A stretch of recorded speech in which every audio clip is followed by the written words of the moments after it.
Mark Gallner, Executive Director, Temple Israel. Hope this finds you and your family well, enjoying the cooler, but sometimes the much hotter, somewhere in between weather that fall brings in Memphis. Season 2, Episode 2. Often lose track of what number this actually is, so it's easier for me just to restart. Season 2, Episode 2. Why Season 2? Finished the first phase, really happy with it. Moving on to the ELC, the courtyard, redo on the library, the Memphis Jewish Community Library, and then finally the amphitheater out back. So here we go, Season 2, Episode 2. I'm standing in the courtyard. For those of you who come to Temple regularly, or even if you're stopping by, one of the things that I've noticed in this courtyard is just how expansive it is.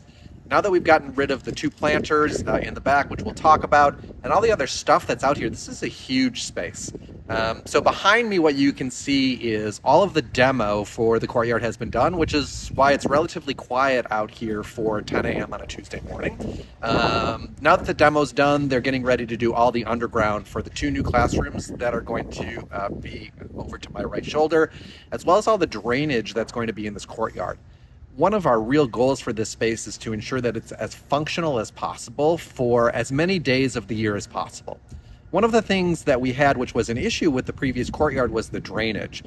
While you can see, and here's a good example here, we did have drains that were part of the courtyard.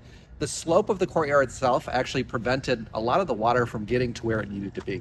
So there's a new drainage system that we'll install in the courtyard. It's all French drains that will go around the outside of the courtyard to ensure we get all the water, as much of the water as we can, out as quickly as possible, so that we can use this space again as soon as it's done raining. Ideally, it'll dry up quickly so we can make it usable for all of our members. As I mentioned, Jason, lots of potholes here, so be careful with your step. They finished the demo. You can see both the old line and the new line of where the building is. If Jason pans off to my left shoulder, that far end over there, you can see where the original line of the building stopped, and you can see how far up they took it for those three sections moving this way towards this side of the building, the six-pack of the ELC. As I mentioned, not only are we redoing the courtyard, but we're putting two new ELC classrooms that are going to come into the courtyard just slightly, and so we had to take off the brick so that we can increase the height of the ceiling there and make it appropriate for those students. Along with that, we demoed all of the uppers and lowers from the space. All of the concrete is gone from this area. We did and will continue to save these row of trees over here. Not only are they beautiful trees, but they actually do an outstanding job blocking some of the windows from up top. So while you're in this courtyard, you will feel like you are surrounded by nature. We're going to put another row of trees over on this side. I also want to point out, I mentioned earlier that they took the two planters left and right out. There were beautiful Japanese maples in those planters. We saved those Japanese maples. We replanted them over outside of the Danziger Chapel. As you know, we put those two floor-to-ceiling windows in, beginning to fill in with some landscape so that you're not looking out in the parking lot. So if you're looking for those two Japanese maples, or if you're asking yourself what happened to them, we did save them. We did replant them.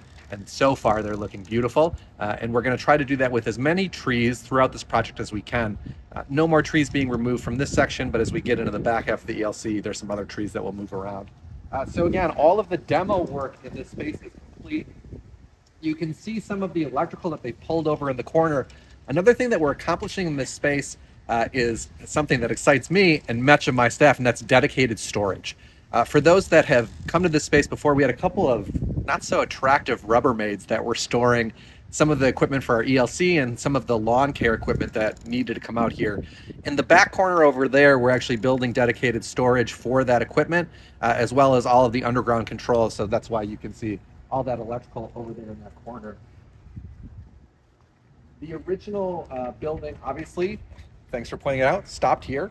But you can sort of see what they're doing with this interior corridor. So on the other side of me over here is actually Shite. The gymnasium is right on my other side, just to sort of get your bearings of where we are. So this will be the interior wall of the new classrooms. that'll open up. The ELC playground is right on the other side, giving those students really easy access to the playground and the other ELC space, which is back this way. But again, over the next several months, they'll be working in this space as well as redeveloping the courtyard.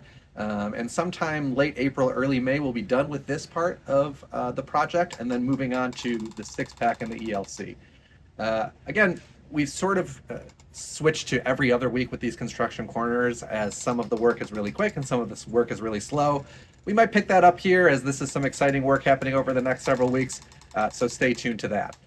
As always, a big thank you to everyone who's involved. Linkus, who's doing an outstanding job, not only doing the construction, but also managing the construction site. It's worth saying that safety remains one of the top priorities. I hear that squeaking too, Jason. Let's step outside. Safety remains one of the top priorities throughout the project, but especially here as we're getting into the ELC. Making sure we're putting great barricades up to ensure that the students and faculty don't go anywhere near the construction zone, and making sure that all of our construction workers, or all of Linkus's construction team, is only accessing the facility through one space and only exiting the facility through one space. Making sure that our security bubble stays tight throughout the duration of this project.